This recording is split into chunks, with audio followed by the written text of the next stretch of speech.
Abram hadn't became Abraham yet. So it was all about the tangible things that he had. Y'all ain't talking to me right now. I believe I'm going to preach my testimony this morning. See, it was about the houses and the cars, the man, land, and the van. Oh, come on, somebody. It wasn't about God because I put the job first.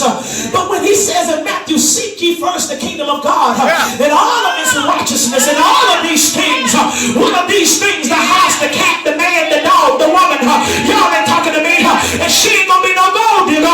Y'all ain't talking to me. Well, I need some help up in this house.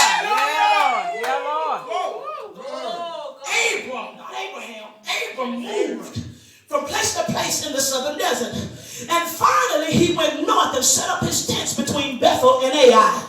If anybody know anything about Ai, this is the place, amen, that Joshua had to go and get Achan and find everything that Achan had stolen. Y'all ain't talking to me. Right. God had already set up an honest foundation through Abram, who was going to be the father of many nations. So whenever the enemy tries to come in and steal your stuff, don't you know that if the thief be found, he's got to